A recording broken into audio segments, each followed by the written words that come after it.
À toutes et à tous, bonjour à celles et ceux qui sont en ligne. Ça fait plaisir d'être nombreux. J'ai prévu, t'as dit 1h, 1h15 arrive.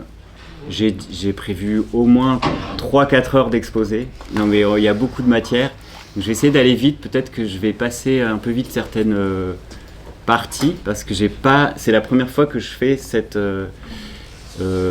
exposé spécialement pour vous. L'idée c'est de découvrir, d'explorer un peu cette notion d'entraide avec le prisme catastrophiste ou du collapse. Évidemment, ici, cet après-midi, il n'est pas question de discuter de s'il y a collapse ou pas, on n'est pas là-dedans. Mais par contre, on va discuter de la notion d'entraide, et ça peut générer beaucoup de réflexions dans le mental, mais aussi d'aller chercher nos croyances les plus profondes. Et c'est ça aussi que je voulais stimuler cet après-midi. Est-ce que tout le monde m'entend bien, même au fond? Ça va? Moyen? Ah. J'essaie de rester assis parce qu'il y a la caméra, mais j'essaie de me tenir droit. Vous me dites un moment s'il y a besoin. Sinon, vous pouvez vous rapprocher aussi vos chaises, si vous voulez. Il y a d'autres sièges ici, peut-être plus proches de notre cher Pablo. Pour être au milieu. Et pour celles qui aiment faire de la gym, vous pouvez enjamber les tables. Et, est-ce que c'est enregistré ou pas? Oui. C'est enregistré? Oui. Ok. Tu étais d'accord tout à l'heure? Oui, j'étais d'accord. Bon. Mais on verra après. Bref. Alors, on va explorer cette notion d'entraide. L'entraide, c'est mon dada depuis des années, ça fait 15-20 ans. Et je ne l'ai pas souvent dit et exposé dans les milieux catastrophistes. Là, je me sens très à l'aise entre nous à parler de collapse et de catastrophe. Mais depuis peu, j'essaye d'articuler les deux. Et c'est ce projet de réseau des tempêtes que je voulais vous présenter. Pour arriver au réseau des tempêtes, il va falloir passer plusieurs modules. C'est comme plusieurs années d'université, là, de fac. Donc j'ai prévu 4-5 modules. On va faire des petits détours. Il y aura un détour par un projet de recherche que je co-dirige depuis 3 ans avec le groupe URD, ce sont des humanitaires, un think tank d'humanitaires, et on a des résultats géniaux. Mais avant ça, on va aussi discuter de l'entraide en général. C'est issu de notre livre avec Gauthier Chapelle qui a été paru en 2017, l'entraide, et ça, c'est une histoire de science mais aussi de récit.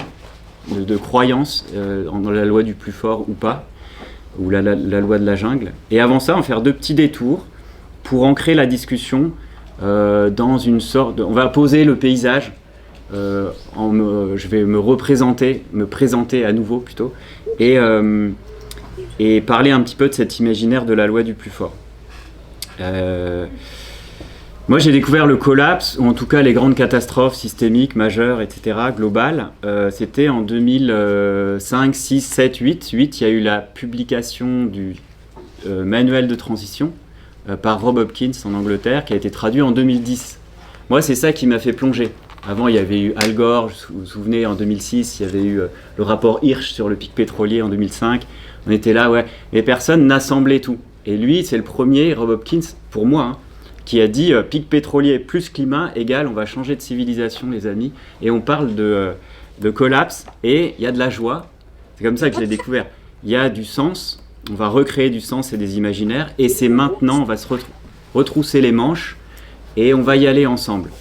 Moi, c'est ça qui m'a mis dans le collapse. Donc, merci Rob. 2010, et avec une certaine puissance de l'agir local. On reprend les élections, les élections non, pas du tout. On reprend le pouvoir municipal et peut-être après les élections. Et donc on passait déjà à l'époque, c'était déjà dans l'imaginaire, des stades émotionnels avec la courbe du deuil, on parlait de déni, de colère, de tout ça, blablabla. Et puis des imaginaires. C'est ça le grand travail de Rob Hopkins, c'est mais dans quel monde on se situe, quelles sont nos croyances, sous-entendu que, si on dessine un monde optimiste, positif, avec des vélos, des énergies renouvelables, etc., on va avoir plus tendance à agir vers ça. Et si on voit le sombre, on va aller plus vers le sombre. Si on a été éduqué aux jeux vidéo post-apocalyptiques, on va vivre un peu dans ce monde-là, et ça va être teinté, on va dire, de peur, d'angoisse. Si on a vu trop de Mad Max ou de Star Trek, on va être plus dans des imaginaires vous voyez les courbes qu'on nous a montrées jusqu'à plus soif d'exponentielle. Et ben, il y a l'imaginaire Star Trek, c'est typiquement Musk qui va dire on va coloniser l'espace et puis on va continuer à croître, et c'est ça. Il y a l'imaginaire Mad Max d'un effondrement brutal post-apocalyptique hollywoodien, un imaginaire de stabilité techno-écologique qui est plus ou moins au pouvoir en ce moment, qui essaye de prendre le pari qu'avec les technologies ça va aller. Ah pardon, ça va trop vite. Et puis il y a la descente créative. C'est une traduction un peu mauvaise pour dire que les permaculteurs, par exemple, ou les gens qui acceptent cette descente énergétique brutale, on va plus ou moins essayer de la gérer avec des éco-villages, des communautés, des réseaux, une nouvelle manière de faire la politique bottom-up, etc., etc. Donc il y a plein d'imaginaires qui se déploient. Puis après, j'ai eu la chance, grâce à notre ami Yves Cochet, qui m'a initié, on va dire, qui m'a donné une voix, en tout cas une occasion d'avoir une voix par rapport aux catastrophes globales, et qui m'a demandé d'écrire un rapport pour le Parlement européen, pour le groupe des Verts au Parlement européen en 2013, sur l'avenir de l'agriculture en Europe. Et c'est là, avec les données scientifiques, que j'ai découvert qu'il n'y avait pas juste un petit problème, mais que c'était global, que c'était massif, et que notre civilisation pouvait s'effondrer. Donc effet waouh. Suite à ça, on a continué dans le mental, je veux dire avec la science, la raison, l'articulation d'un propos cohérent et scientifique. Avec Raphaël Stevens, on a fait ce bouquin qui a eu un grand retentissement, Comment tout peut s'effondrer, en 2015. L'idée, c'était de comprendre. Et on avait inventé ce mot collapsologie, logos, pour comprendre, pour fonder une discipline scientifique, en tout cas inviter les scientifiques à le faire. Par contre, c'était tellement puissant qu'il y avait une certaine perte de sens. On se prenait une sorte de coup de genou dans le ventre, même s'il était bienveillant, on était un petit peu étourdi. Et puis, moi, je veux rajouter que si j'ai pu faire ce travail de compréhension des risques majeurs et des catastrophes, c'est que j'étais déjà impliqué, grâce à Gauthier Chapelle et aussi Raphaël et tout un réseau en Belgique, dans des ateliers de travail qui relie, d'éco-psychologie, de prendre soin justement de pouvoir déposer les émotions, de pouvoir exprimer sa peine, de pouvoir se relier, créer des liens pour le coup vraiment puissants, parce que Johanna Macy, qui est une américaine, donc une états-unienne, on va dire, elle fait partie du courant de l'éco-psychologie, elle était, parce qu'elle est décédée l'été passé à 96 ans. Elle a été bouddhiste et prof de théorie des systèmes à l'université. Elle a vraiment une vision holistique des choses, et elle a passé 40 ans de sa vie à essayer à faire des ateliers qui ont touché des milliers de personnes dans le monde pour recréer du lien. Du lien à soi, aux émotions, du lien aux autres, aux humains, quoi. Du lien aux non-humains, c'est-à-dire aux animaux, aux plantes, à Gaïa, et du lien à ce qui nous dépasse. Ce qu'on n'arrive pas à capter, ce qui est trop grand pour nous, ce qui est, on pourrait dire, sacré, ou je ne sais pas comment les autres cultures traitent, par exemple la question de la mort, des générations futures, de ce qui nous dépasse, quoi. Et les catastrophes globales en font partie aussi. Donc ça nous a beaucoup aidé. Et je fais un rétro flashback, 2013, c'est grâce à ça que j'ai pu maintenir une sorte de santé mentale, ça m'appartient, hein, je ne dis pas que c'est tout le monde qui doit faire ça, pour plonger dans ces thèmes horribles. Et j'ai appris qu'il y avait des émotions, donc en 2013, vraiment, hein, pour la première fois, mais tu rigoles Yves, mais c'est ça, tu devrais en faire un aussi. Et j'ai pleuré dans un cercle pour les questions de catastrophe globale. J'ai pu sortir la colère, la contacter, etc. Et ça fait un bien fou. Et ça permet d'aller de l'avant et de passer à l'action de manière beaucoup plus ancrée et de le faire ensemble. Et à l'époque, et c'est Johanna Macy qui a sorti cette expression magnifique, on parlait du réseau des tempêtes.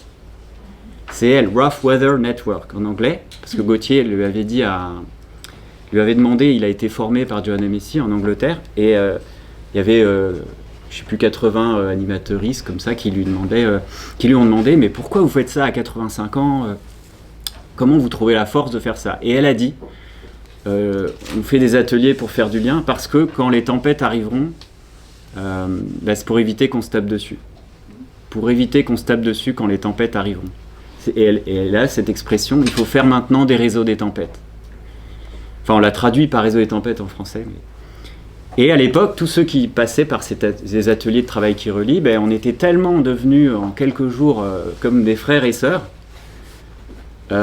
C'était si puissant, des relations si denses, qu'on pouvait se faire confiance et on pouvait s'appeler en cas de catastrophe. Et on avait déjà fait des listes de mais s'il y a une crise, que ce soit pandémie, alors à l'époque, maintenant pandémie c'est facile, mais à l'époque on parlait de pandémie, tout le monde nous prenait pour des fous. Donc blackout, crise systémique, machin, on s'appelle et on a des réseaux qu'on appelait pas survivalistes, puisqu'on n'était pas sur le repli, mais on voulait déjà faire des réseaux de lien social. Donc on l'a appelé réseau des tempêtes, c'est quelque chose de faire du lien social très puissant pour se préparer aux crises. L'idée restait là pendant des années. Et on a continué avec Gauthier, Raphaël et toute la bande en Belgique de nos réseaux des tempêtes. Et on a proposé au Seuil, à l'époque, le bouquin a commencé à avoir du succès. Et en fait, au Seuil, on a proposé, ça reste anecdotique, mais ça illustre cet après-midi, on a proposé 3 tomes. En fait, à la base, la collapsologie, c'était 3 tomes. C'était comprendre, logos, c'était la collapsosophie, Sophia, la sagesse liée aux crises et aux effondrements et à la mort. Qu'est-ce que ça nous apporte dans ce voyage intérieur de psychologie, de résilience, des nouveaux récits, des liens, de l'éthique, de la spiritualité, etc., etc. Et puis on proposait un tome 3 de Collapso Praxis, comme Deleuze proposait concept, affect, percept. Et le Seuil, ils nous ont dit vous êtes gentils, mais d'abord vendez le premier et après on verra.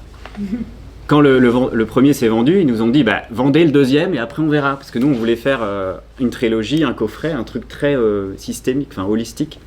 Et en fait, on s'est dit, on était devant cette alternative. Est-ce qu'on publie d'abord le tome politique, que évidemment tout le monde attendait? Parce qu'en France, quand on pose un problème, les gens veulent tout de suite des solutions et tout de suite de la politique.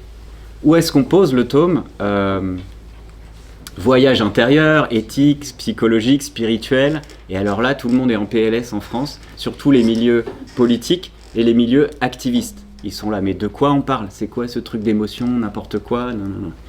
Et du coup, nous on a fait le pari avec Raphaël et Gauthier de s'exposer et de choisir le voyage intérieur, spirituel, avant la politique, parce qu'on s'est dit, si on ne change pas notre conscience, et c'est Johanna Messi qui le disait, on va faire que de la merde.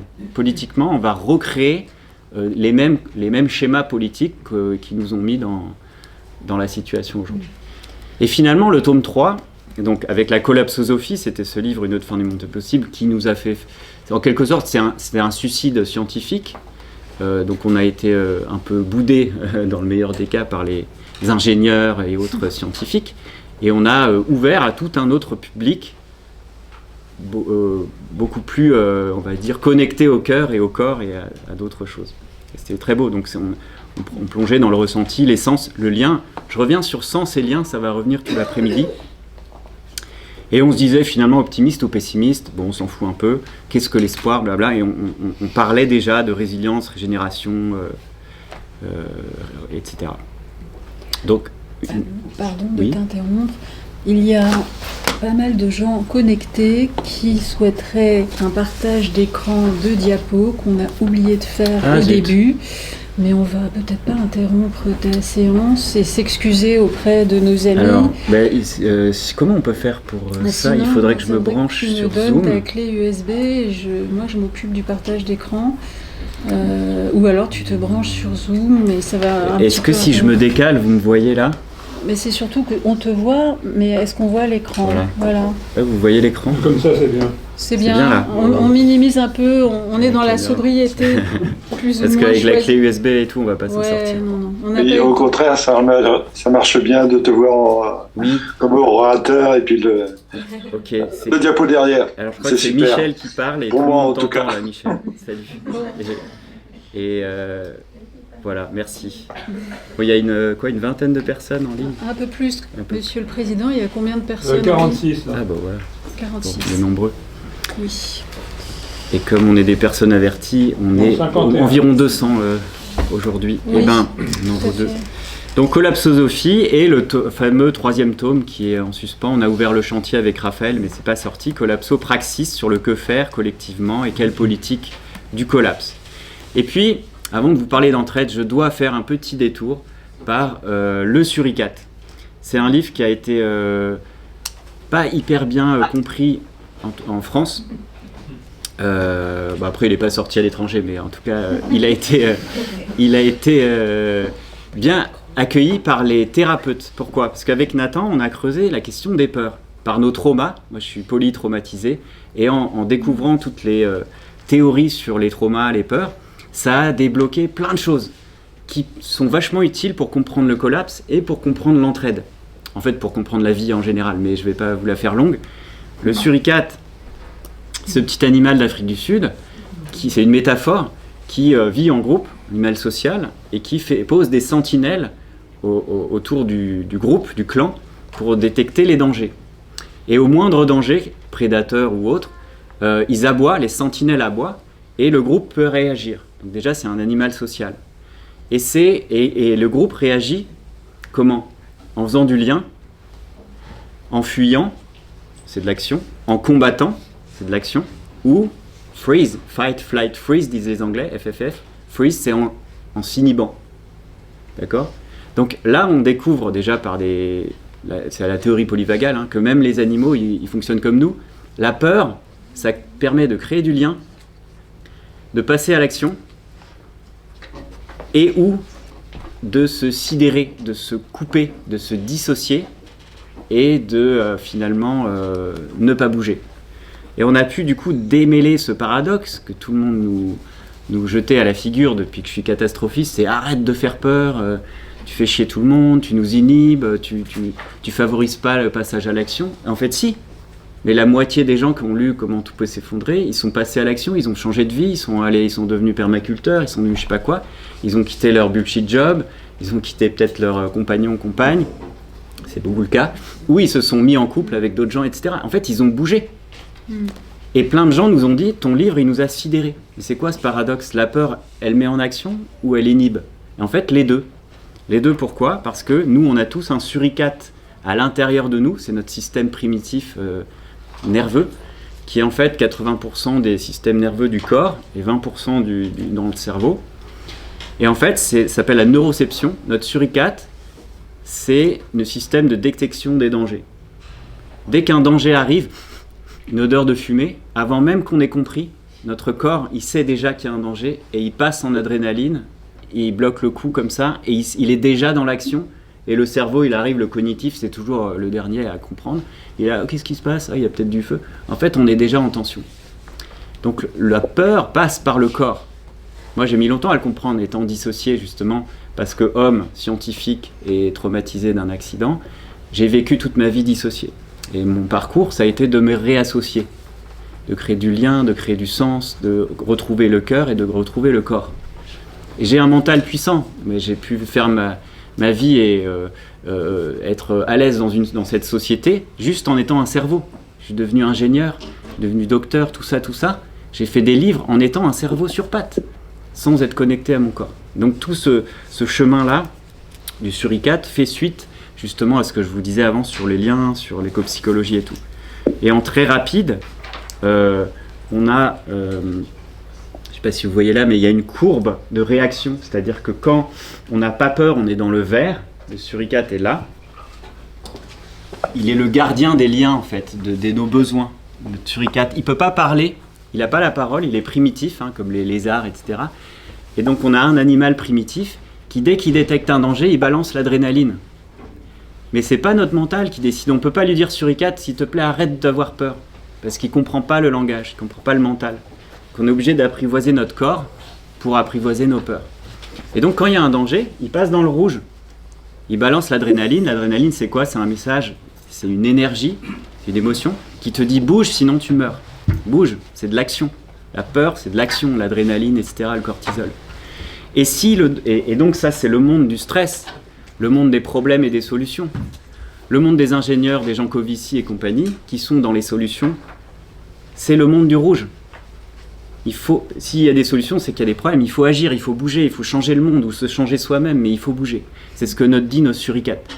C'est le monde du café, clope, des échéances, des deadlines, du stress. C'est le monde du rouge.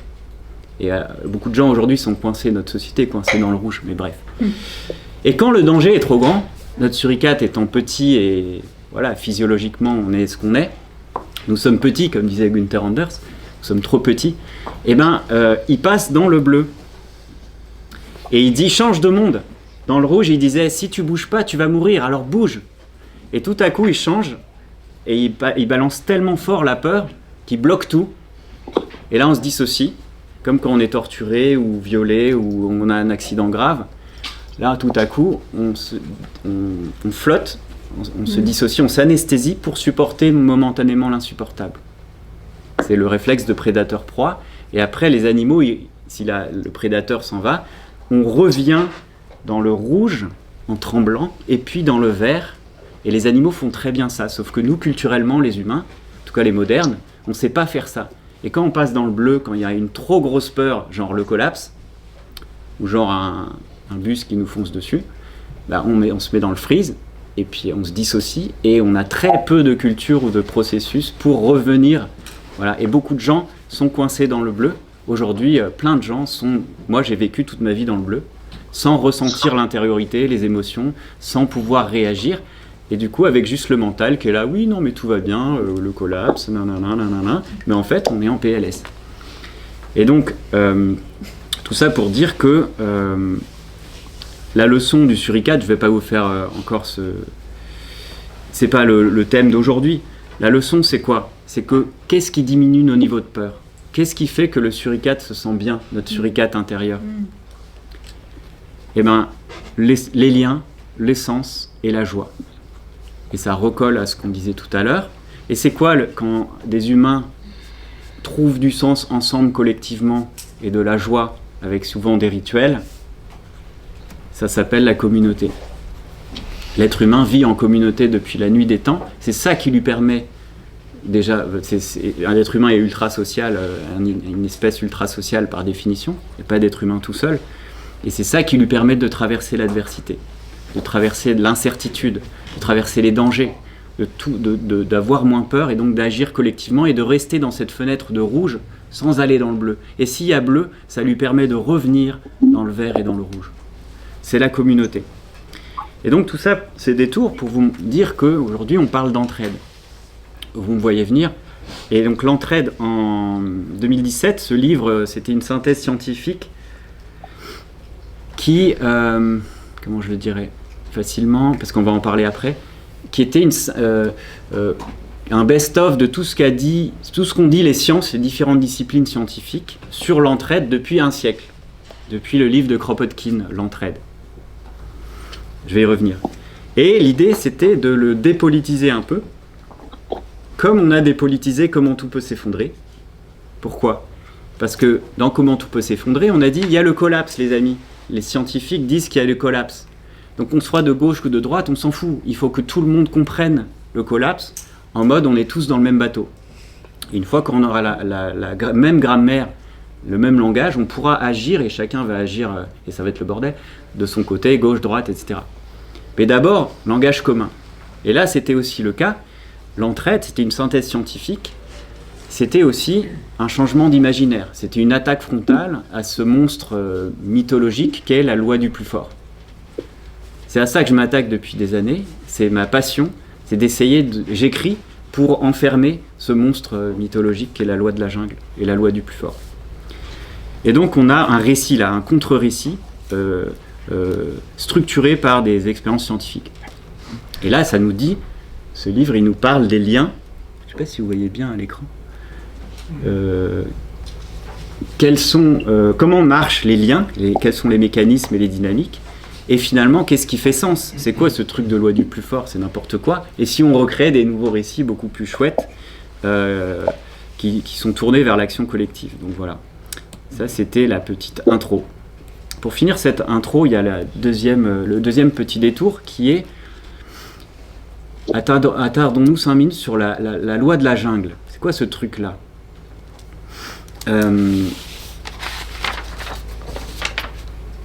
est-ce que dans la nature, on est du côté de Rousseau, vous voyez le mythe de Rousseau, le bon sauvage, donc l'être humain naît bon, fondamentalement bon, et c'est la société qui le corrompt, ou est-ce qu'on est de l'autre côté du spectre avec le mythe de Hobbes, on va dire un des pères du libéralisme, qui dit non, mais attendez les amis, l'être humain, il naît fondamentalement mauvais, comme dans la nature, tout est mauvais, et c'est la société qui garantit la civilisation, la coopération, l'entraide, l'altruisme, etc., etc. Et donc évidemment, bon, faisons un petit sondage. Qui est du côté de Rousseau, mais au plus profond de ses tripes? Levez la main, n'ayez pas peur. Moi, je penche quand même assez vers Rousseau. Et qui est du côté de Hobbes? Donc, qui dort? Il y avait Hobbes. Je pense que l'être humain est là. Voilà, et qui est au milieu, et c'est les deux? Ouais. Il y a eu un tiers, mais il y a eu confusion. Non, mais c'était évidemment, Au milieu, ça veut dire qu'on admet les deux. on a les deux, effectivement, on est mauvais et bon, et la société, ça dépend. Si on design une société libérale, ça va nous rendre plutôt mauvais. Et si on design un autre type de société, ça va nous rendre plutôt bon. Non, mais l'idée, c'est d'être justement de savoir agir sur ces curseurs collectivement. Donc, pourquoi je dis ça? Parce qu'en fait, depuis tout petit, à l'école et puis à l'université, et puis j'ai fait des études d'écologie et d'évolution, de biologie, etc. On nous a appris, mais non, mais il y a la loi de la jungle, c'est la loi de la jungle. En politique, la loi de la jungle, c'est la loi de la jungle. Vous savez, il n'y en a qu'une. Dans la nature, il n'y a qu'une loi, c'est la loi du plus fort. Point barre. Mais en ayant étudié l'écologie, en étant naturaliste avec Gautier, on voyait dans la nature, c'est pas comme ça.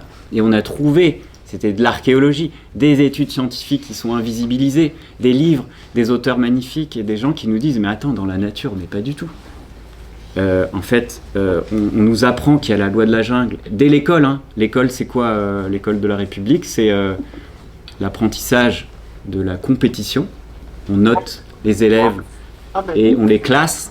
C'est hyper violent, disait Albert Jacquard, de mettre un numéro, un chiffre sur un être humain. Et on apprend la soumission à l'autorité, l'obéissance. Donc on apprend en quelque sorte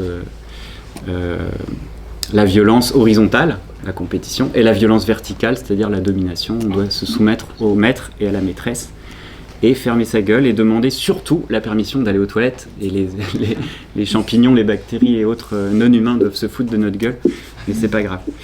Alors donc, la loi de la jungle s'est transformée politiquement en loi du plus fort. Politiquement, cette photo, je l'adore, parce qu'il y a un blanc qui gagne, deux blancs, et derrière, il y a les noirs et les femmes, et les couples qui galèrent au fond. C'est assez ridicule. Donc... la loi du plus fort a structuré un peu notre société libérale. C'est très étrange ce truc. Et on dit que c'est Darwin, le darwinisme social, la loi du plus fort. Tout ça, c'est vraiment imprégné. On est très imprégné.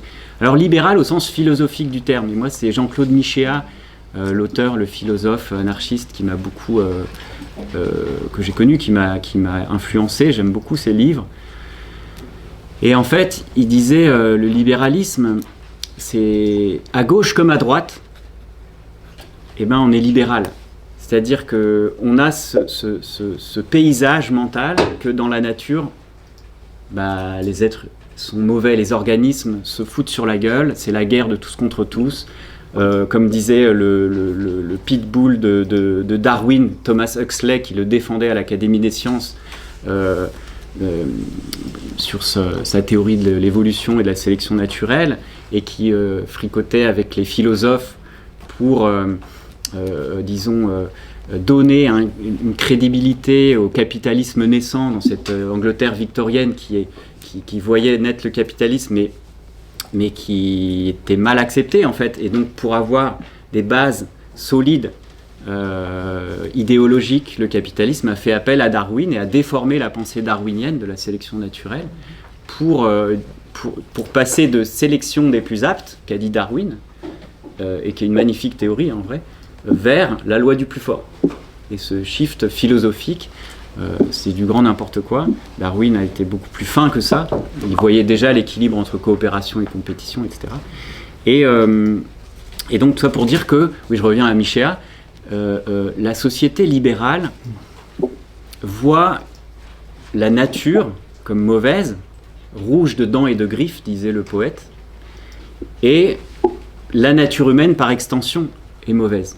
La nature est mauvaise et la nature humaine par extension. Donc il faut un État fort pour garantir la coopération, l'entraide, la civilisation.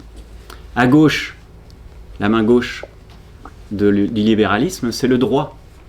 C'est grâce au droit qu'on arrivera à calmer ces êtres humains qui ne veulent que s'entretuer. Et à droite, c'est le marché qui régule. Et à droite, on est plus vers, ok, il faut un État fort minimal régalien, mais en gros, c'est ok que les plus forts s'en sortent un peu mieux. Hein, à droite, c'est comme ça. Les pauvres, ils avaient qu'à bosser, etc. Et à gauche, c'est quand même, il faut plus d'égalité, mais il faut un État fort. Parce que si on enlève l'État, quand même, ça va pas du tout. On va tous s'entretuer. Ça va être l'anarchie, sous-entendu, le chaos. Alors que pas du tout. L'anarchie, c'est l'inverse du chaos. C'est un moyen de s'organiser sans État, avec de l'entraide. Et c'est pour ça que l'entraide, un bouquin écrit par Kropotkin, qui est un des grands théoriciens de l'anarchisme, à l'époque, le bouquin est sorti en 1902, et Kropotkin, dans cette Europe révolutionnaire, il a été en prison, il s'est échappé, on va passer, et à Londres, il écrit à la fin de sa vie l'entraide, un facteur de l'évolution, qui a été traduit en 1906, et qui a été traduit par son pote Élisée Reclus, le grand géographe anarchiste et franc-maçon, qui a traduit mutual aid par entraide, et c'est lui qui a inventé le mot entraide en 1906. Donc l'entraide, c'est la base de la théorie politique anarchiste. Pourquoi ? Parce que Kropotkin disait en fait, non, l'être humain, il est fondamentalement bon, il est social, il peut y avoir des actes antisociaux, mais c'est l'État qui a détruit tous les liens communautaires du Moyen-Âge, les guildes, les sociétés, etc., qui en fait étaient très riches. Et c'est l'État, dans la violence, qui a pris le monopole du lien social et qui a détruit cette capacité, cet élan, on va dire, pro-social qu'ont les êtres humains.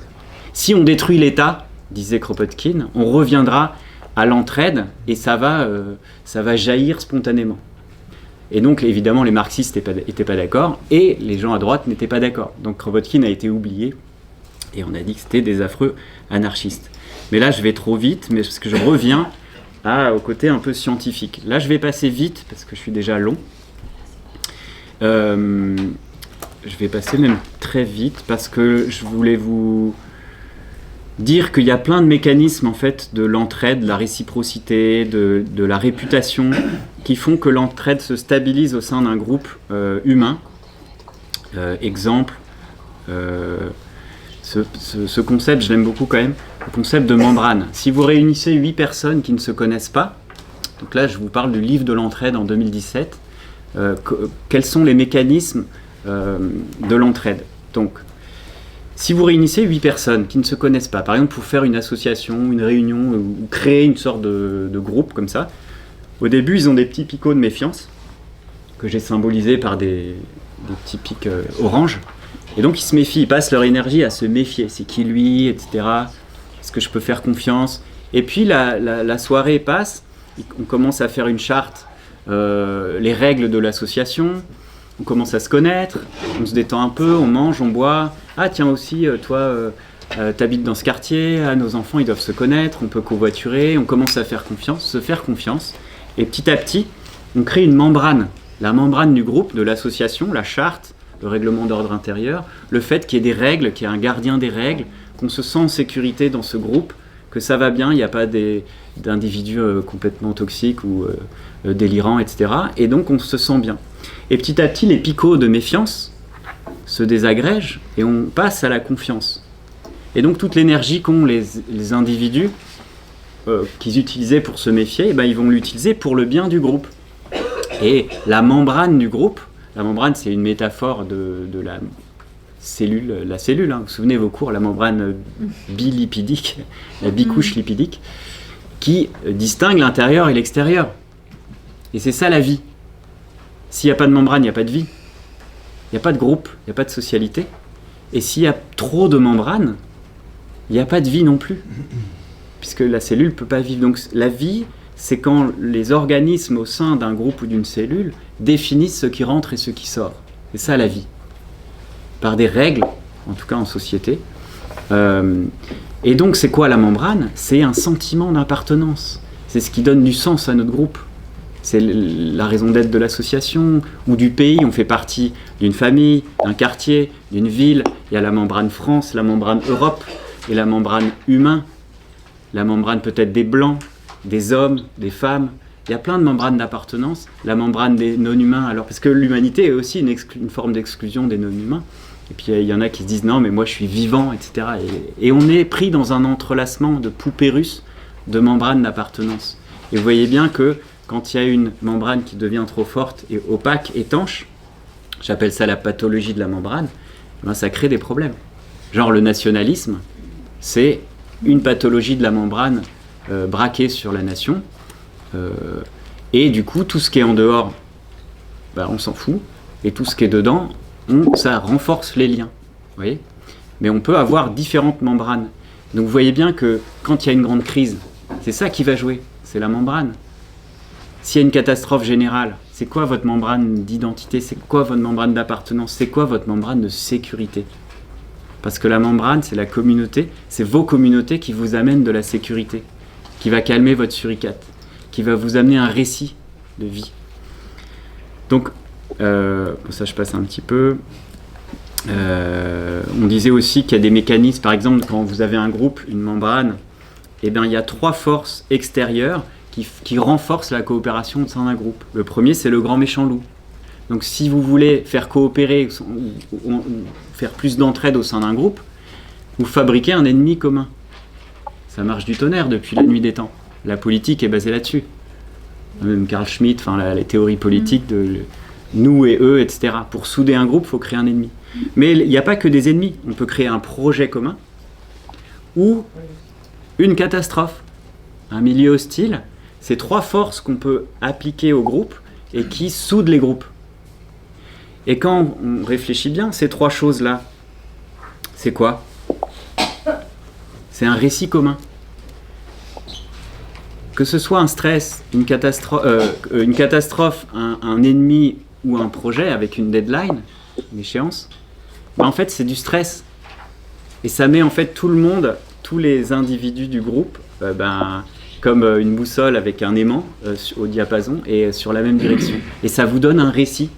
En fait, un ennemi commun, une catastrophe, c'est des shoots de sens. Tout à coup, le groupe se trouve avec un énorme shoot. Il y a quelque chose à faire, il y a un objectif, allons-y, et ça met tout le monde en action. Et là, on retrouve le sens et le lien. Un shoot de sens renforce les liens au sein d'un groupe, mais ça dépend de votre membrane. Voilà, tout ça pour dire, c'est un petit extrait de cette pensée de l'entraide, mais j'accélère pour arriver au réseau des tempêtes, qui montre qu'il y a en fait 1001 manières de s'entraider. Et la socialité humaine, elle est multiple, elle est protéiforme, elle est multicolore.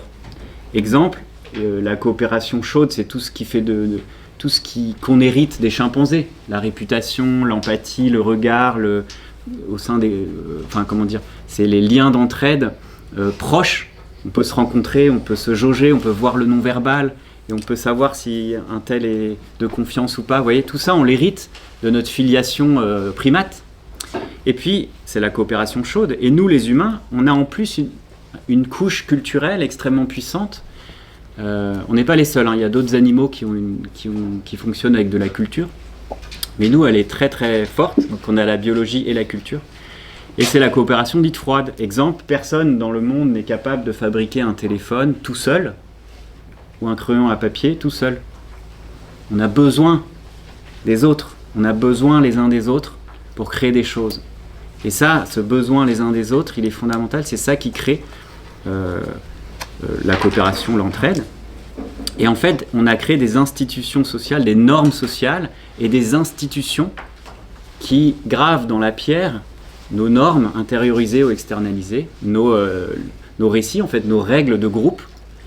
Et cette couche-là, la coopération froide, donc c'est la sécurité sociale, les écoles, les coopératives, tout ce qu'on a inventé comme institution qui nous font coopérer, Bon, c'est une couche très très puissante qui font que nous, les humains, en tout cas, oui, si, les humains, on peut dire, on peut faire des sociétés de millions d'individus qui peuvent coopérer, même s'ils ne se connaissent pas, même entre non apparentés. Ça, c'est remarquable, c'est unique dans le monde animal. Souvent, les sociétés de millions d'individus, je pense aux fourmis, aux termites, aux abeilles, etc., ils le font, mais elles peuvent le faire, ces espèces, mais entre apparentés, au sein d'une même famille. Bref, ça fait de nous des êtres ultra sociaux avec ce paradoxe magnifique de l'humain, qui est pourquoi est-ce que nous sommes devenus si puissants? Parce que nous sommes coopératifs. Et pourquoi on est devenu si puissant? Pourquoi on est devenu si coopératif? Parce qu'en fait, on est vulnérable.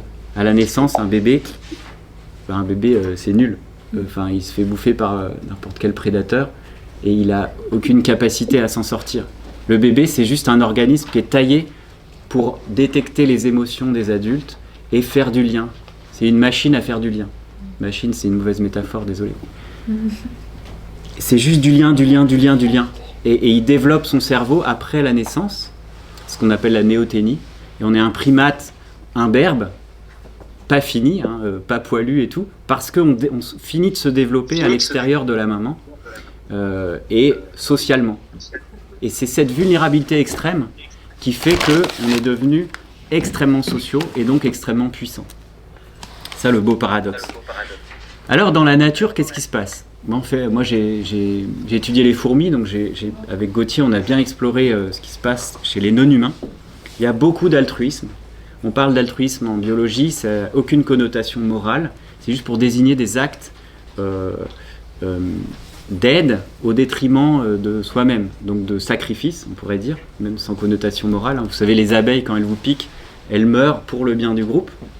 Elles se suicident, en quelque sorte. Donc il y a beaucoup d'altruisme, souvent au sein d'une même famille. Il y a beaucoup de coopération.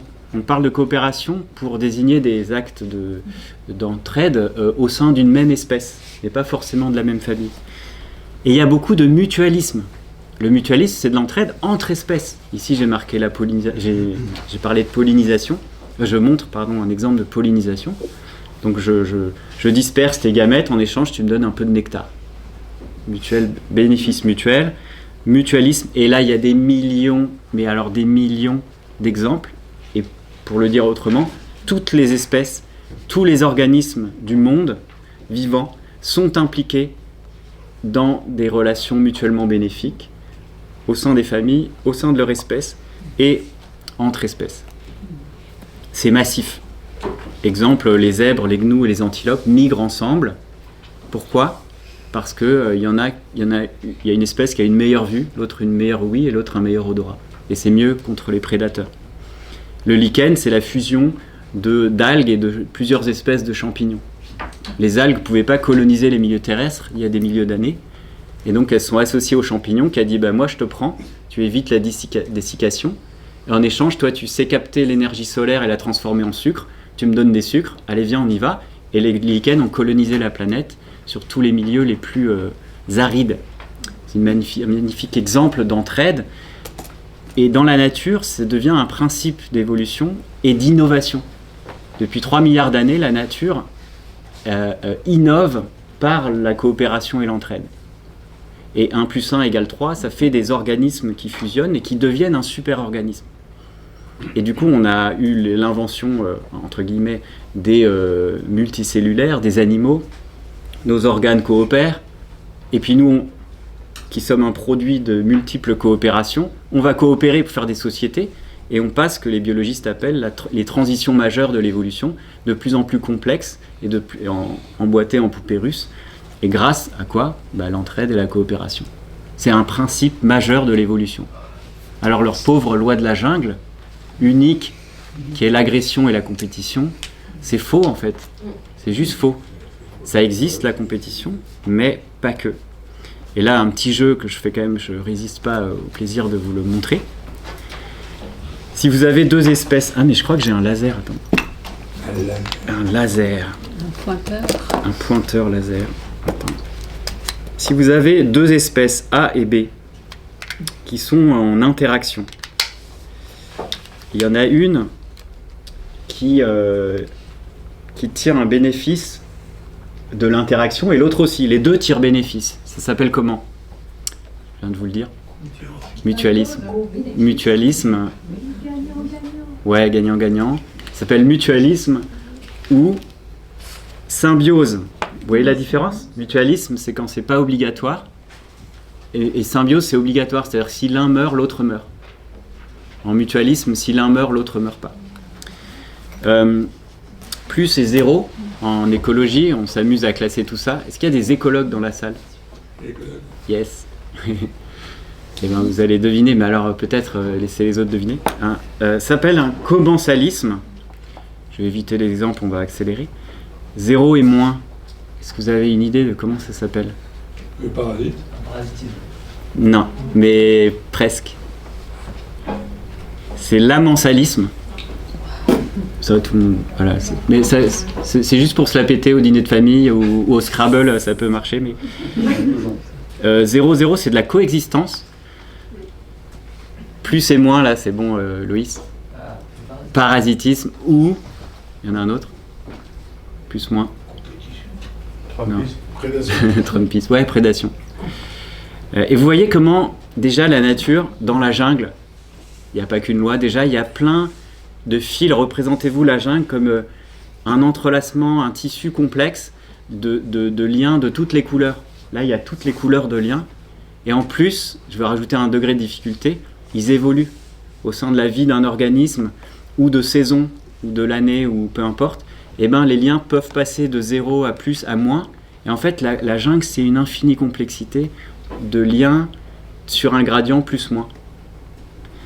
Et il en manque un, moins-moins. Ça serait quoi, ça? Pourquoi la nature, depuis 3 milliards d'années, elle a inventé des relations moins-moins? C'est complètement débile. Vous l'avez ou pas? Évolution. Non. Ah, évolution, c'est tout ça qui bouge. Non, Évolution.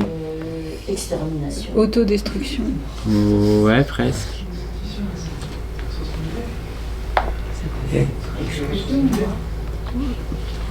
Pas forcément. Là, tu parles du milieu, les ressources limitées, non?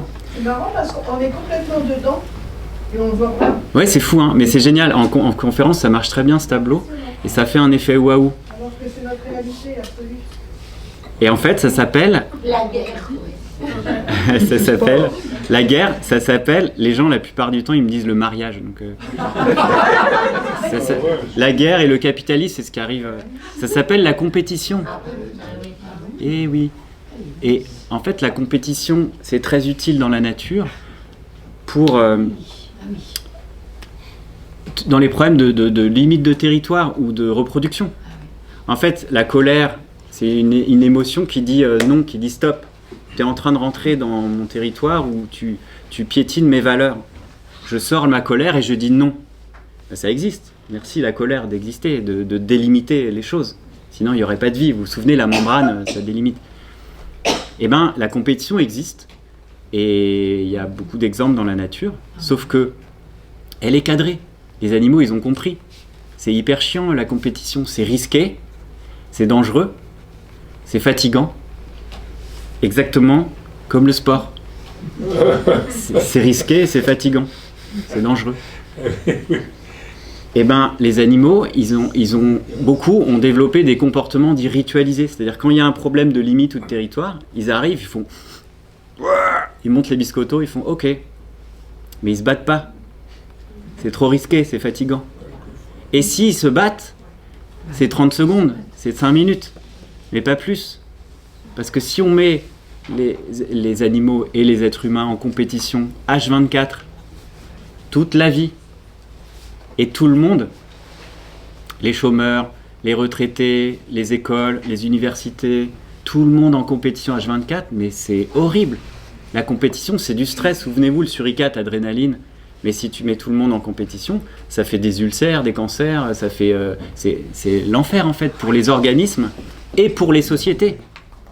La compétition détruit le lien social. C'est des forces de dissociation, l'agression et la compétition. Et l'entraide, c'est des forces d'association. Vous voyez bien une sorte de yin et de yang dans la nature, une sorte d'équilibre. Il faut les deux, évidemment. Mais si vous voulez lâcher la bride à la compétition, il n'y a plus de vie. non seulement les organismes s'entretuent, les sociétés se disloquent, et si les premières bactéries, il y a 3 milliards d'années, elles s'étaient dit « Ouais, mais moi je suis libéral, il n'y a qu'une loi dans la jungle, c'est la loi du plus fort et tous contre tous », bah, elles se seraient toutes entretuées, il n'y aurait plus de vie, il n'y aurait pas eu de vie depuis 3 milliards d'années. C'est aussi simple que ça.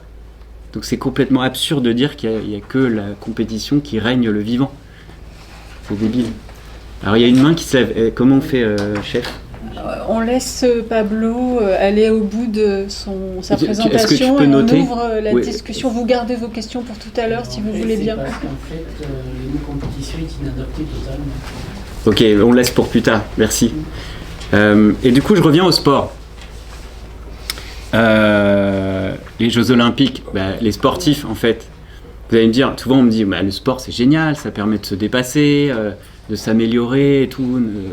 Ok, mais si vous prenez le sportif qui est aux Jeux Olympiques, déjà il est à l'hôtel, il mange bien, il a des bonnes godasses, il a envie d'y aller, il s'est entraîné, il y a les caméras sur lui, il arrive à la prestation, je sais pas comment on dit, à la compétition. Et puis il fait sa petite affaire, et puis il retourne à l'hôtel. Et là, massage, bon resto et tout.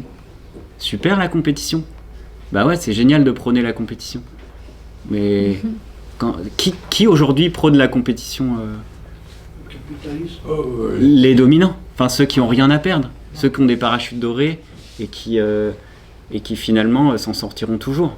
C'est facile, quand tu es le plus fort, de prôner la compétition. Donc on a un vrai récit à changer. Et moi, ma manière de le représenter, c'est que j'ai appris à l'école que la nature, c'était un paysage de rouge, de sang et de griffes, comme ils disent, et qu'il y avait des petits îlots de coopération qu'on appelle la société et la civilisation. Et on m'a dit, c'est les hommes blancs vieux qui le font, comme Darwin, la grosse barbe. Et en fait, pas du tout. Si on se rend compte, on peut complètement inverser le truc. La nature, c'est un paysage de coopération, de mutualisme, d'altruisme, d'empathie, de réciprocité, de tout ce qu'on veut. Et de temps en temps, il y a de la compétition pour délimiter, je sais pas quoi, les territoires, la reproduction, nanana. Mais c'est hyper bien cadré par la nature, dans le temps et dans l'espace. Sinon, ça fout tout en l'air. Donc déjà, cette inversion, elle fait un effet waouh. Et elle défonce en fait le socle philosophique du libéralisme. Et donc le pauvre Darwin, il a dit des choses, on lui a fait dire des choses, on va dire, qu'il n'a pas dites. J'ai pas le temps de développer ça, mais juste pour dire que Kropotkin, donc qui est un de mes héros, c'est génial ce qu'il a fait.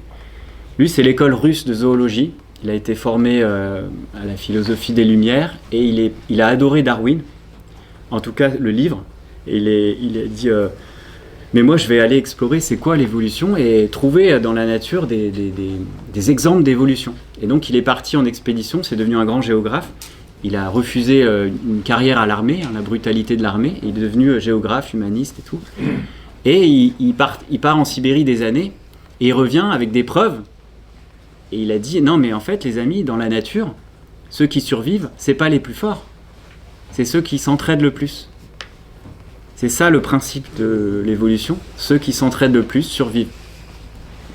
Et une manière simple de le comprendre, c'est les manchots. Vous voyez les manchots qui survivent à des vents très très froids.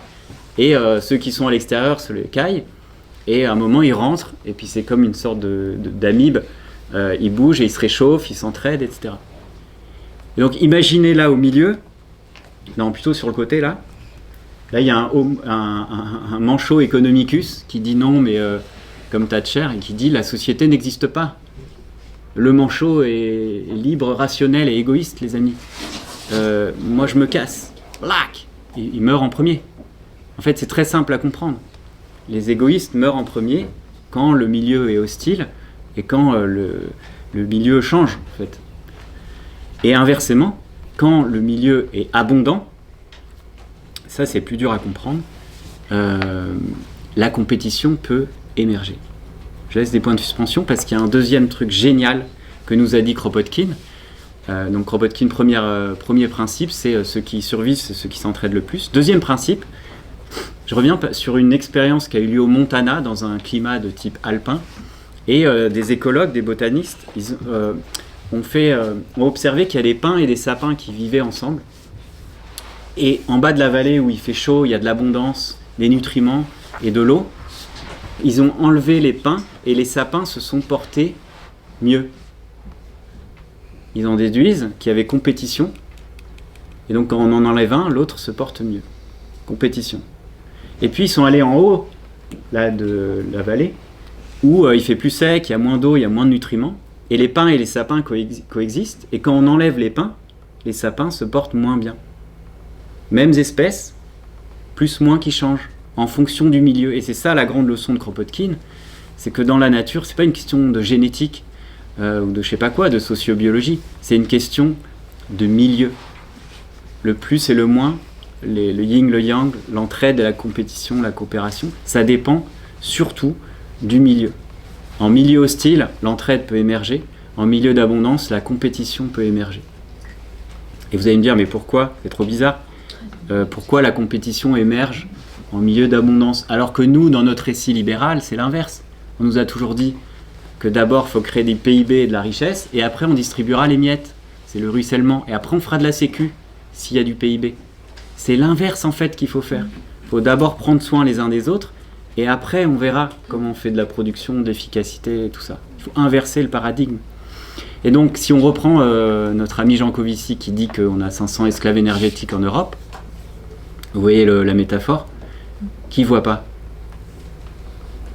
Qui ne voit pas esclaves énergétiques ? J'ai pas entendu le mot. Les esclaves énergétiques, cette métaphore de Jean Covici, donc l'ingénieur en énergie, là, qui dit que grâce aux énergies fossiles, l'Europe, ou l'Européen moyen, peut vivre, enfin se loger, se transporter, se faire des conférences, se nourrir, etc., comme s'il avait 500 esclaves.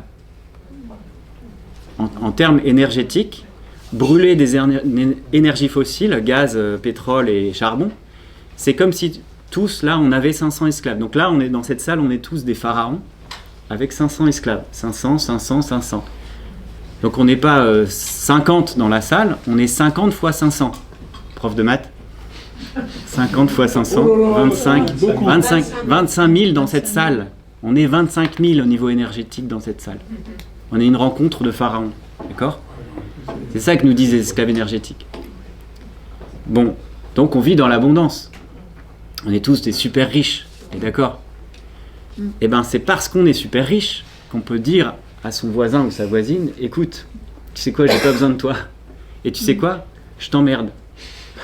Eh bien, dire je t'emmerde, c'est un luxe. C'est parce qu'on a 500 esclaves qu'on peut le dire. Donc en milieu d'abondance, il peut y avoir de l'entraide, des gens gentils, des gens méchants, il y a tout. Sauf que il peut y avoir de la compétition. Le groupe peut faire vivre des gens égoïstes, des gens qui prennent le pouvoir, qui tapent sur l'autre et qui accaparent tout, et qui créent des structures de domination, de la hiérarchie pyramidale, etc., et qui créent de la violence, parce qu'ils n'ont pas besoin des autres. En fait, la plaie, c'est les gens qui n'ont pas besoin les uns des autres, ou pire, qui croient qu'ils n'ont pas besoin les uns des autres. C'est ça l'origine du mal, en fait.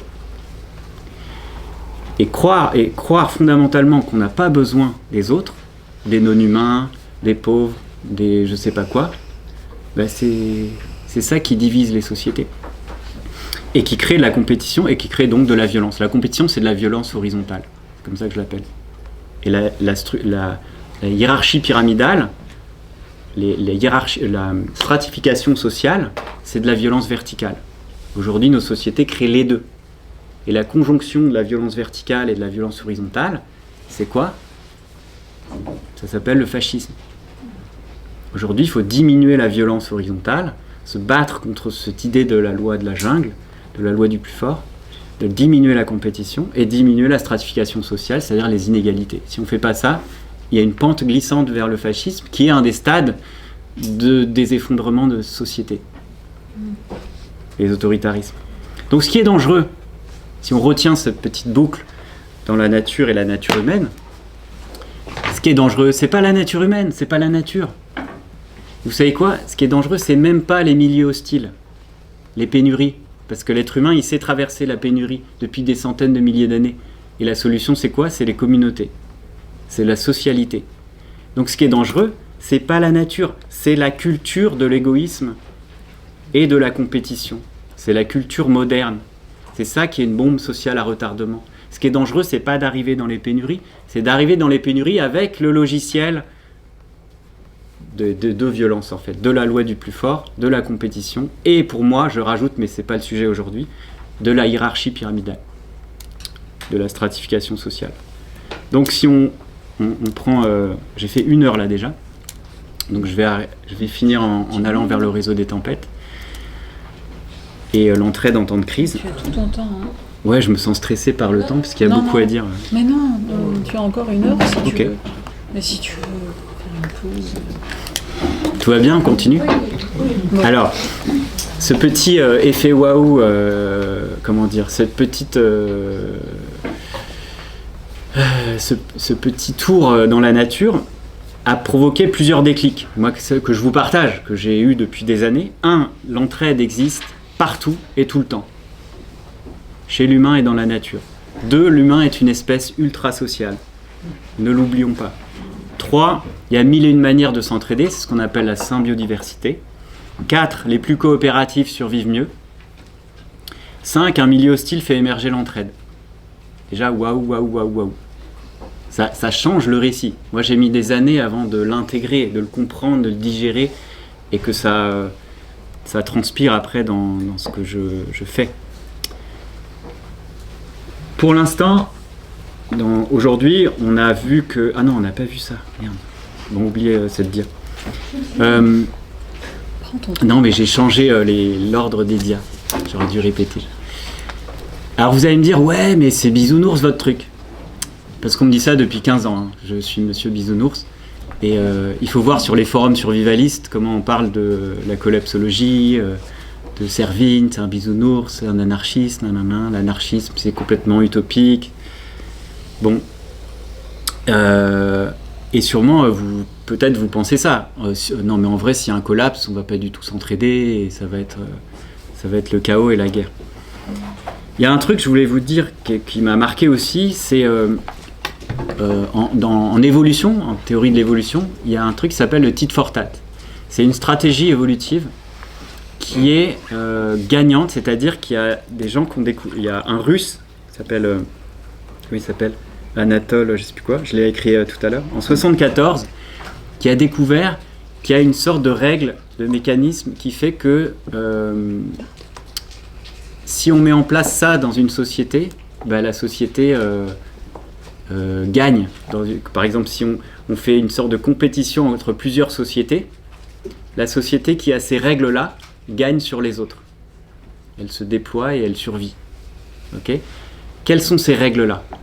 Ça s'appelle le tit for tat, c'est-à-dire que 5 ans plus tard, en 79, Robert Alexander, qui est un politologue qui a fait des simulations informatiques, il a fait toutes ces règles et ces sociétés, il les a mis dans un ordinateur et il a fait tourner ça de manière évolutive sur plusieurs générations et il a vu que les sociétés qui arrivaient à se déployer et à survivre, c'était celles qui avaient la règle de Anatole le russe là, la règle du tit for tat. En français, je crois que c'est donnant-donnant, ça s'appelle. Axelrod, c'est un livre qui est plus réédité, je crois. Et cette règle, c'est quoi ? Est-ce que vous la connaissez ? C'est en 3 temps, et c'est un truc très simple. Si vous avez un contact avec un inconnu, donnez ou coopérez. Le premier contact, soyez prosociaux. Quoi qu'il. Deuxième contact, la personne en face va réagir, imitez ce que la personne fait. C'est-à-dire que si elle vous donne, vous redonnez. Réciprocité s'engage. Si elle vous tape, vous tapez. D'accord ? Il ne s'agit pas d'être naïf, justement. Et c'est là que c'est tout l'intérêt. Par contre, la prosocialité, elle vient d'abord. Parce que si vous arrivez au premier contact, vous tapez. Nous, les humains, on a bien intégré ce truc-là, et plusieurs animaux l'ont aussi. L'autre, il va avoir tendance à imiter. Donc, il va vous taper. Et c'est pour ça que c'est la stratégie gagnante. C'est toujours au premier contact, soyez prosociaux. Et au deuxième contact, ne soyez pas naïfs, vous imitez. Si vous partez dans un cycle de la violence, troisième étape, pardonnez et revenez à un cycle de coopération. C'est à vous de faire le premier pas. On ne peut pas l'appeler recevoir aussi, le 2 là. Ouais, on pourrait, en hommage au MOS, au don et au contre-don. Non, mais c'est le deuxième qui reçoit. Tu vois, tu donnes. Là, c'est les 3 étapes du point de vue de... Voilà. En fait, moi, je donne. L'autre, il a cette capacité de recevoir. Il a, en principe, un module dans sa tête, sauf s'il est psychopathe, de contre-don. Et toi, tu as un module de contre-don, tu vas recevoir et tu vas être enclenché, tu vas enclencher ton truc de réciprocité. Ça, c'est la base de la socialité humaine. C'est une spontanéité dans le don et un énorme module de réciprocité, d'imitation et d'empathie. C'est grâce à l'empathie, en fait, on est des as de l'empathie qu'on partage avec d'autres espèces, primates aussi, et pas que primates, mais on se met à la place de l'autre, sauf les psychopathes, encore une fois. Et il y en a 1% dans la population. C'est-à-dire qu'il faudra toujours faire avec des psychopathes, des gens qui sont violents, qui n'ont pas d'empathie, etc. Donc les systèmes politiques, le design, la politique, ça sert à quoi? Ça sert à stimuler ce qu'on a naturellement et à empêcher les psychopathes de prendre le pouvoir. C'est ça la politique. Et c'est exactement ce que fait l'anarchisme. Et c'est exactement ce qu'on a foiré aujourd'hui dans nos sociétés. Parce qu'on a mis des psychopathes au pouvoir. Et oui. C'est ça, on a designé des systèmes politiques qui sélectionnent les psychopathes. Pourquoi? Parce qu'à un tel niveau, au-dessus du niveau municipal, selon moi, on arrive dans des niveaux de violence que seuls les psychopathes sont capables, et Yves aussi, c'est le seul non-psychopathe peut-être qui arrive à arriver à ces niveaux de pouvoir. Et à ces niveaux de pouvoir, c'est complètement fou. Je dis pas que ce sont que des psychopathes, évidemment, mais ça sélectionne les capacités à naviguer dans la violence sociale. Ah voilà, Anatole Rapoport et Robert Axelrod. Donc le tit for tat, c'est quoi? Ça nous dit que l'entraide, le choix de l'entraide, le choix de la prosocialité spontanée, le choix de la réciprocité, c'est un faux choix en fait. C'est juste une stratégie évolutivement stable. C'est le truc le plus réaliste. Quand les réalistes, ils vous font chier en disant mais soyez réalistes, arrêtez d'être utopistes. Mais non. C'est ça le réalisme. Et d'ailleurs, vous pouvez leur rétorquer qu'ont fait les réalistes jusqu'à maintenant. Excusez-moi, mais si on est dans la situation dans laquelle on est, c'est un peu à cause des réalistes. Bref, donc, je continue. Les catastrophes. On revient aux catastrophes. Alors, notre projet de recherche est le réseau des tempêtes. Depuis 3 ans, on a étudié, on a fait un projet de recherche avec des humanitaires qui s'appelle Groupe URD, j'en parlerai après, pour étudier l'entraide en temps de crise. Qu'est-ce qui se passe quand il y a une catastrophe? Quels sont les facteurs qui font qu'il y a de l'entraide ou pas qui émergent au sein de la population? Et donc, vous vous souvenez les images de Mayotte, de La Réunion, là c'est Valence en Espagne, avec ses voitures amoncelées. Ça c'était le tremblement de terre en Turquie. Gros tremblement de terre, il y a eu beaucoup d'entraide aussi. Qu'est-ce que vous faites dans ces cas-là? Qui a vécu une catastrophe semblable? Vraiment qui bouleverse complètement votre vie? Personne n'a vécu ça? C'est pas très fréquent en France quand même. Ben là, quoi que cette année, il y a eu les inondations quand même en Bretagne, il y a eu les de la famille qui a vécu. Ouais, c'est fort. Hein. Dans l'Aude. Ah oui, dans l'Aude, il y a eu les feux et il y a eu les inondations. Ils ont eu la double peine. Octobre 2018. Ouais. On a étudié la vallée de la Roya avec la tempête Alex en 2020. J'y reviendrai. Est-ce que vous vous souvenez ce qu'ils disent, quels sont leurs retours? Est-ce qu'ils ont pillé? C'est pas l'instinct de survie, la réponse à ce que l'espèce de question que tu poses là, c'est l'instinct de survie qui a fait. Qui a fait quoi? Colère. Qui a fait quoi? Qui a fait une sorte de résilience des gens qui ont subi ça. C'est l'instinct de survie, ouais. Après, dans instinct, on peut mettre beaucoup de choses. Mais là, justement, l'idée, c'est d'aller décortiquer ce qu'il y a derrière les gens s'entraident. Les grands mots. Les gens s'entraident. je vais dire, mais du coup, ce que je voulais faire, mais c'est un peu raté, c'est que d'habitude, quand il y a une catastrophe, là, les gens pillent. Vous n'avez pas envie de piller, là? Si vous êtes, imaginez, vous êtes en Turquie, là. Vous n'avez pas envie de voler, de tuer, de violer? Non? Mais enfin, qu'est-ce que c'est, là? Vous êtes des bisounours ou quoi?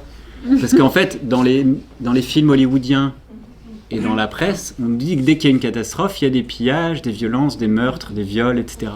C'est le récit mainstream partout, surtout aux États-Unis. Or, pas du tout. Déjà, vous n'avez pas envie de piller. Et en fait, ça se fait pas. Donc le groupe URD, c'est un think tank qui est basé dans la Drôme. Moi, j'habite dans la Drôme, c'est des voisins. Et on s'est rencontrés en 2000... je sais plus. Voilà, 2019-2021. Sur les catastrophes, je leur ai fait une conférence sur la collapso. Et après, sur l'entraide. Et ils ont dit, mais c'est incroyable, parce que dans l'humanitaire, on a le même constat, qui est que... nous on arrive avec nos gros souliers d'humanitaire et en fait les gens se sont déjà entraidés et souvent on arrive et ça déstructure toutes les formes de solidarité spontanée qui se sont créées. Et bien on fait un projet là-dessus. Donc le projet c'est d'étudier ce qui se passe avant l'arrivée des secours et quels sont les facteurs qui favorisent ça. Donc on a fait, donc c'est la recherche opérationnelle, je ne sais pas si on va publier scientifiquement, mais en tout cas on publiera un rapport avec des recommandations.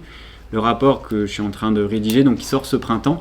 Il y aura un livre en automne, l'entraide en temps de crise, qui sera sûrement au lien qui libère. Donc on a eu des financements de la Fondation de France, de l'AFD surtout. Voilà. Et le but, c'est de renforcer l'entraide et l'auto-organisation des habitants avant l'arrivée des secours. Il y a plein de pays dans le monde qui font ça, mais la France, on est assez nul là-dedans. Et dans beaucoup de pays, ils font beaucoup plus confiance aux habitants pour l'auto-organisation. Et, ah zut, mais c'est trop sensible. Et donc l'idée du projet, c'est aussi non seulement d'incapaciter les habitants à s'organiser, mais d'articuler avec les secours, qui parfois arrivent et ne font pas attention à ce qui se passe, et déstructurent un peu ce qui s'est passé. Donc moi je co-dirige avec Véronique de Geoffroy, donc elle est basée dans la Drôme, et puis il y a tout plein de réseaux de chercheurs, un réseau de chercheurs internationaux, et on a fait 6 terrains d'études. Est-ce que vous arrivez à lire? Non. En Australie, voilà, il y a eu de la littérature scientifique, ça va, on en parlera après, 6 études de terrain et 6 webinaires. Donc l'Australie avec les méga-feux et les méga-inondations 2019-2022, le Tchad avec les méga-inondations 2022, le Briançonnais avec les migrants, c'est terrible ce qui se passe là-bas, et là où l'État rend illégale l'entraide. C'est très intéressant ce qui se passe, et c'est vraiment des conditions humanitaires. Même les humanitaires, ils veulent plus bosser là. Ils n'ont jamais vu ça. Les conditions atroces des migrants dans le Briançonnais, c'est pour vous dire, les seuls qui restent, c'est un squat anarchiste. C'est tout. Même les ONG, elles disent on ne peut plus travailler dans ces conditions. C'est atroce. L'Ukraine, où comme c'est la guerre, les ONG ne viennent pas beaucoup, et donc la population s'est vraiment auto-organisée en articulation avec l'État, et ça c'est vraiment intéressant avec les services administratifs. La Réunion avec la culture de la catastrophe des cyclones en France, et la vallée de la Roya où il y a eu la tempête Alex, et où la tempête a isolé une vallée, donc près de l'Italie, là au-dessus de Nice, et pendant 24-48 heures, pendant un week-end, il n'y a rien eu, ni téléphone, ni électricité, ni secours, il n'y a rien eu. Il y a eu une auto-organisation assez spectaculaire dans un pays riche, industrialisé, avec des secours très bien organisés, là, la France. On a eu un exemple de défaillance systémique et d'auto-organisation des populations. Et on n'a pas pu faire plus de terrain par manque de financement, mais on a étudié avec un webinaire en invitant des gens spécialistes la question de la santé mentale et de l'entraide en temps de crise, la question de Valence en Espagne, enfin le cas plutôt, le cas du Soudan en temps de guerre, il se passe des choses incroyables au Soudan, c'est vraiment l'effondrement de l'État avec une guerre civile atroce, et comme il n'y a pas d'ONG humanitaire, c'est trop dangereux, et il y a énormément de groupes communautaires d'entraide qui se font, et ils font des choses extraordinaires, de survie pour le coup, ils sont obligés.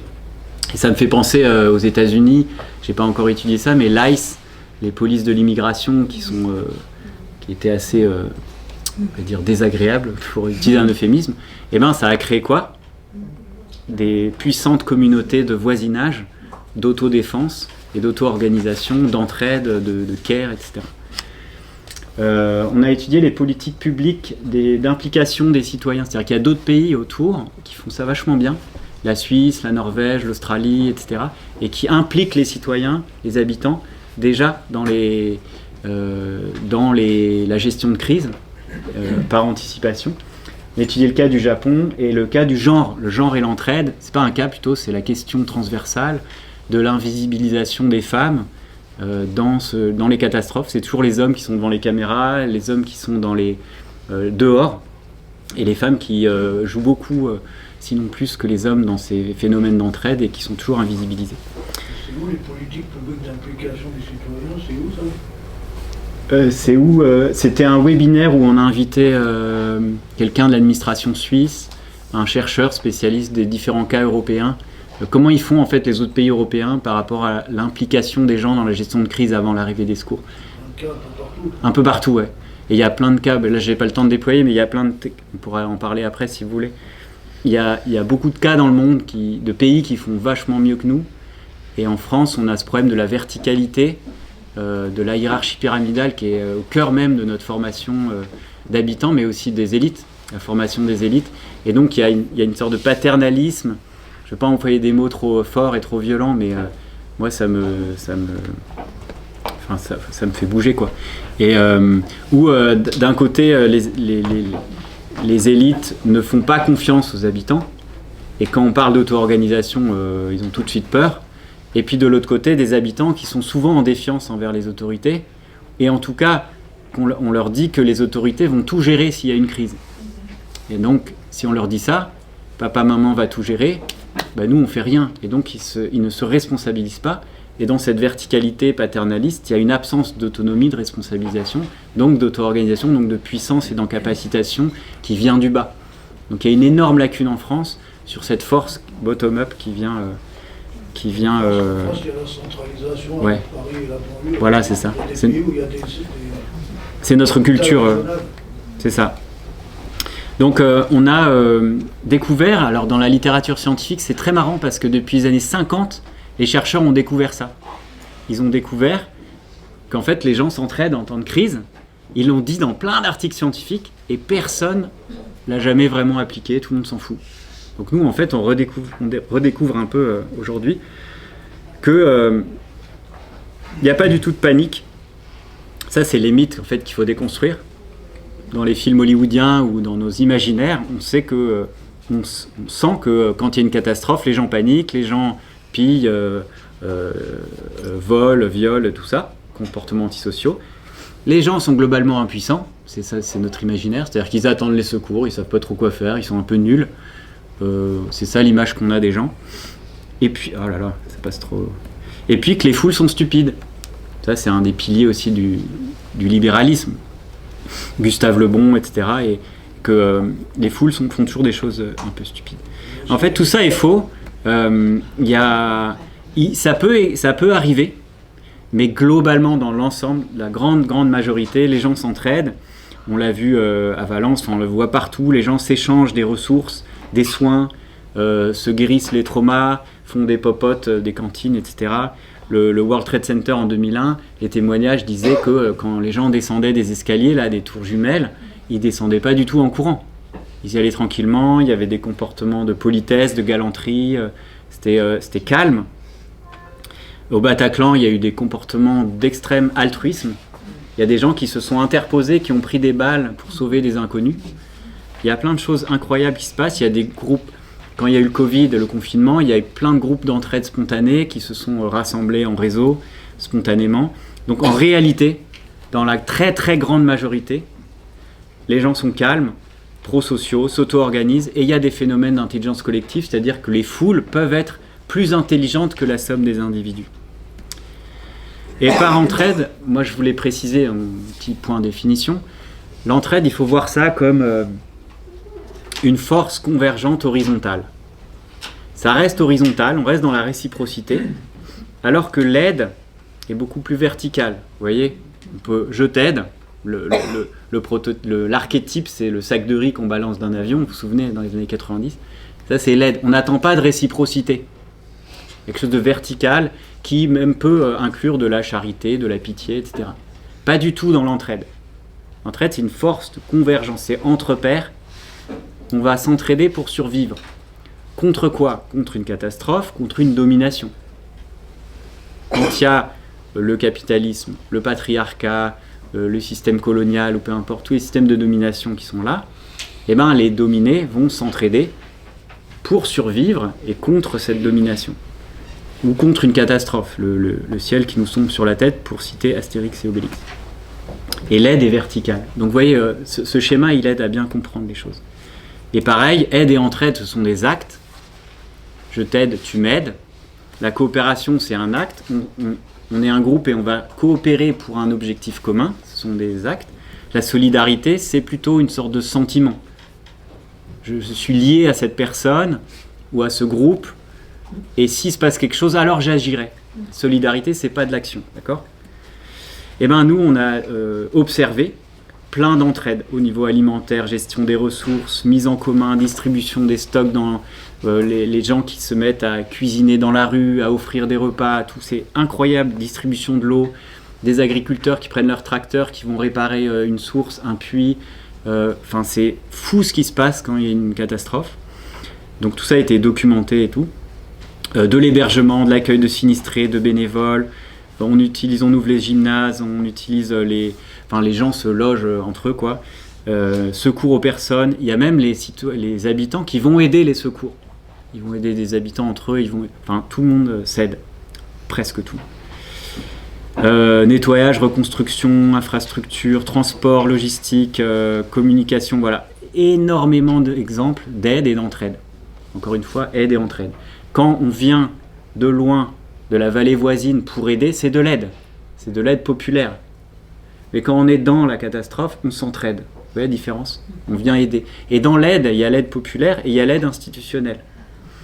Et à chaque fois, avec ce projet, au fil des mois, on a trouvé des couches de complexité qui fait que vraiment rien n'est simple, les cas ne sont pas uniques. Et à cela s'ajoute la culture du risque, la culture de l'entraide, la confiance envers les autorités, etc., etc. Donc pour faire simple, l'entraide émerge toujours en temps de crise. Toujours. Elle est spontanée dans un premier temps. Et vous vous souvenez, spontanée, ça fait écho au Tit for Tat. Spontanément, quand on laisse l'être humain, spontanément, il va être pro-social. Puis après, il va réfléchir. L'entraide, elle est puissante. C'est bottom-up, c'est, comme on dit, grassroots, disait l'anglais. Il faut trouver des mots en français, c'est un peu ridicule. Et c'est fragile. Si on la laisse, elle s'étiole, elle s'effondre, elle s'effrite. Elle évolue, c'est-à-dire qu'au début, elle est spontanée, mais quand on sort de l'urgence, une partie de l'entraide s'évanouit et l'autre s'organise.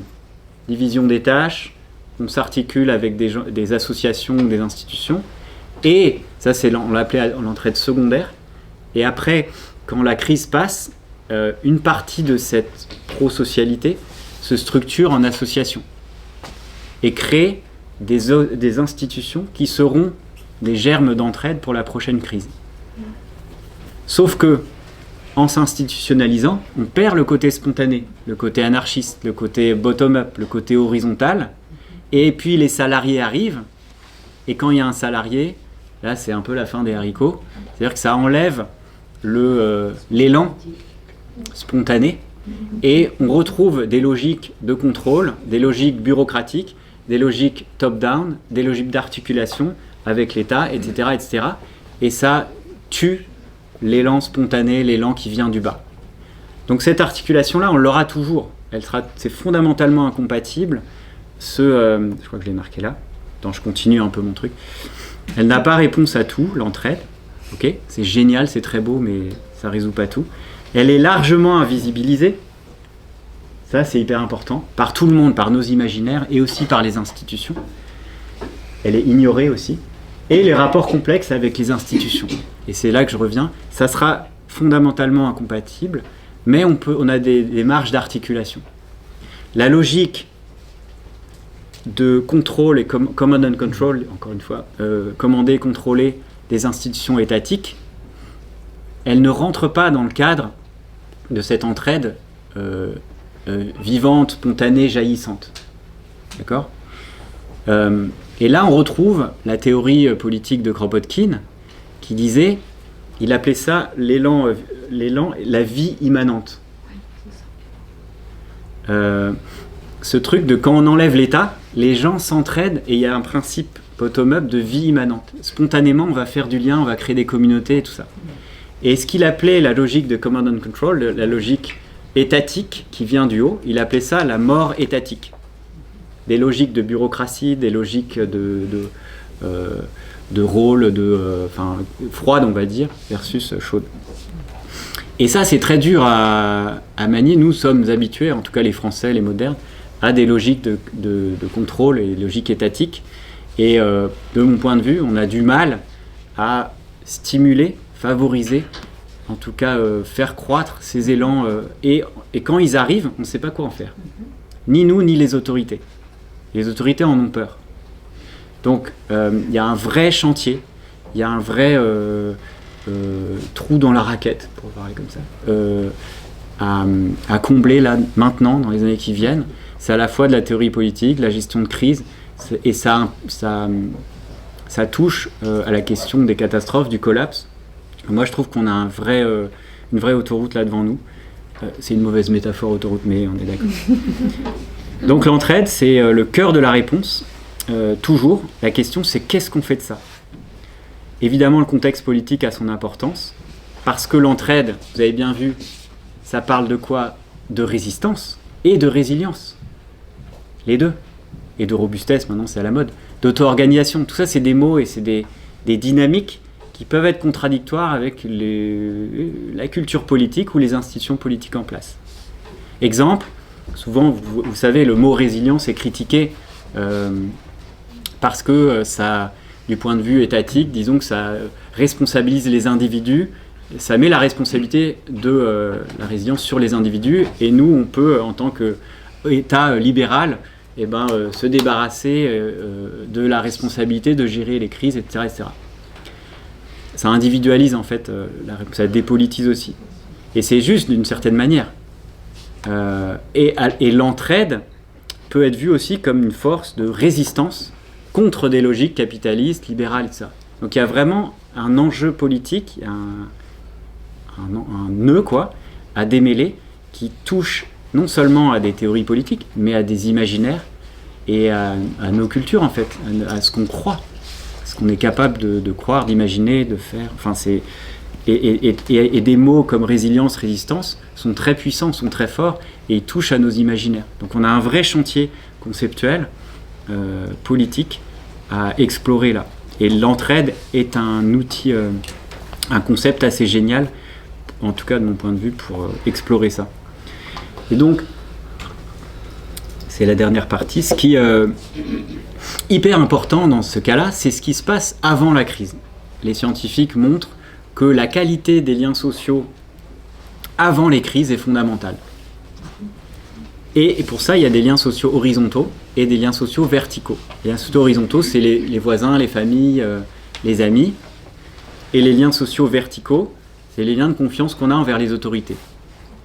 On a vu pendant le Covid, c'était assez chaud de continuer à faire confiance envers les autorités, alors qu'elles disaient un peu des trucs, parfois blancs ou noirs, sur les masques, etc. Donc, vous voyez. Et donc, plus la qualité des liens est bonne avant les crises, plus on traverse les crises, on diminue le nombre de morts, de traumas, plus la reconstruction est facile, plus c'est fluide, moins il y a de crises en fait. C'est tout simple. Et plus on crée une culture du risque et une culture de l'entraide, et on s'améliore. Et donc on peut distinguer, les sociologues distinguent les liens denses et les liens légers. Les liens denses, c'est ce qu'on a avec la famille, les amis. Les liens légers, c'est plutôt les collègues, le garagiste, la boulangère, les gens qu'on ne voit pas souvent, mais qui sont pourtant importants. Et dans les liens horizontaux, et denses, c'est typiquement famille et amis, on appelle ça les liens de cohésion. Les liens horizontaux légers, les liens de connexion, hyper importants dans la population. Exemple, quand on perd un job, ça a été montré par les sociologues, souvent on en retrouve par la qualité et la diversité de nos liens légers. Parce que les liens légers, en fait là il y a de l'entre-soi, on est dans des bulles communautaires, on va dire, entre guillemets, et en fait les liens légers peuvent faire de l'entrecroisement entre bulles, et on peut connaître des gens par, que ce soit les réseaux sociaux, mais par des amis d'amis, etc. Et c'est souvent par ces réseaux-là qu'on retrouve un job. Exemple. Donc en temps de crise, c'est important de déployer ces liens légers. Et puis dans les liens verticaux, il y a les liens denses, c'est-à-dire de confiance envers les autorités locales, les pompiers, les élus et tout, on peut les connaître, on a des relations plus ou moins proches. Et des liens sociétaux, c'est la confiance envers le système. Vous voyez bien comment ça joue aussi dans la gestion de crise. Et quand on détaille tout ça, ça fait des politiques très différentes. Et donc, si les catastrophes reviennent, et on est tous d'accord là-dessus, s'accélèrent et se dansent, on va dire, en fréquence et en intensité, est-ce qu'on va aller vers un monde hollywoodien zombie ou post-apocalyptique, ou est-ce qu'on va choisir plutôt l'entraide ? C'est ça la vraie question. Et moi, je vous propose la cigale et la fourmi. Pour contrer le post-apocalyptique, il n'y a rien de tel que la cigale et la fourmi. Non. En fait, la cigale, si vous reprenez la fable, la cigale, elle n'a rien foutu pendant l'été, elle arrive, c'est la crise, toc, toc, toc, et la fourmi, elle ferme la porte. T'avais qu'à bosser, elle ferme la porte, elle coupe le lien social. Résultat, les deux passent la crise tout seuls, et chacun pour soi, et on coupe le lien avant même la crise. Et c'est un peu la démarche survivaliste. Et vous savez que la fourmi est devenue le symbole du réseau survivaliste français. Je coupe le lien social, je me mets dans un bunker. Donc c'est le repli sur soi et la coupure de lien avant la crise. Alors que dans Les Trois Petits Cochons, la version de Disney, positive, gentille, qu'est-ce qui se passe quand le loup arrive, quand la vague de catastrophe ou de fascisme arrive, détruit la première maison, la deuxième maison, que font les deux petits cochons? Les premiers, ils vont toquer à la porte du troisième, ou de la troisième, toc toc, et le troisième ouvre la porte, contrairement aux fourmis. Et elle accueille les deux autres. Viens, même si on était différents, même si vous avez fait de la merde, venez chez moi, on va survivre ensemble. Quelle est la différence entre... Pourquoi les cochons ouvrent la porte alors que les fourmis non? C'est une métaphore dans la vraie vie. Parce qu'ils aiment faire la fête ensemble. Ah, j'ai jamais eu cette réponse, trop bien. Ils aiment faire la fête ensemble. Ouais, peut-être. Ils n'avaient pas un lien de parenté. Voilà. Ils étaient frères ou sœurs avant la catastrophe. La clé, c'est de devenir frères et sœurs avant la catastrophe. Et c'est ce qu'on retrouve dans les ateliers de travail qui relie. En 3-4 jours, on devient frères et sœurs. On densifie nos liens avant la catastrophe. Comme ça permet de garder la porte ouverte quoi qu'il arrive. Et c'est ça le cœur du réseau des tempêtes, donc le petit livre que j'ai publié l'automne dernier. C'est une idée qui a pour ambition de devenir mouvement. Le réseau des tempêtes, c'est un manifeste supervivaliste. C'est l'inverse du survivalisme, du repli sur soi. C'est que quand on voit une crise arriver, on fait des liens, comme dans la nature en fait. Plus on a de liens, plus on a de chances de survivre, et même mieux, de vivre. Parce que si les crises tardent à venir, au moins on aura amélioré nos vies, en faisant du lien. On aura kiffé fait de la fête, comme tu dis. Donc les principes que j'ai posés du supervivalisme, c'est de se préparer aux crises, c'est renforcer le tissu social, privilégier l'humain au matériel, sur le matériel. Ça a beaucoup de conséquences, c'est anti-survivaliste. Éviter le repli solitaire, parce que ça fragilise, la fourmi elle se retrouve toute seule, elle va être en burn-out à la fin de l'hiver, et finalement, ça fragilise. Et faire en sorte que chaque geste de préparation améliore nos vies ici et maintenant. Autrement dit, si on décide de se préparer aux crises, ça doit améliorer nos vies aujourd'hui. Sinon, on a pris le mauvais chemin. Vous le savez direct. Si vous perdez des amis, c'est que vous êtes dans la mauvaise direction. Donc comment densifier le lien ? On part sur 3 principes. Déjà, la convivialité, c'est la base. Et ça résoudrait les problèmes d'épidémie de solitude qu'il y a dans les campagnes et les villes. un peu de convivialité, connaître ses voisins, etc. Donc ça, c'est la base, c'est assez facile, on va dire, et ça fait beaucoup de job. Et puis il y a 2 voies pour densifier le lien. La voie yin, que j'appelle d'authenticité, la voie yang de l'adversité. La voie de l'authenticité, c'est ce que je disais avec le travail qui relie. On prend soin de nos liens, de nos groupes, et on arrive à des niveaux d'authenticité où on crée un cadre de sécurité, on peut se révéler, on peut se dire nos vulnérabilités, nos faiblesses. Et quand on peut dire nos vulnérabilités à quelqu'un, c'est qu'on est en toute confiance. Et c'est là, le suricate, il kiffe complètement cette relation d'authenticité.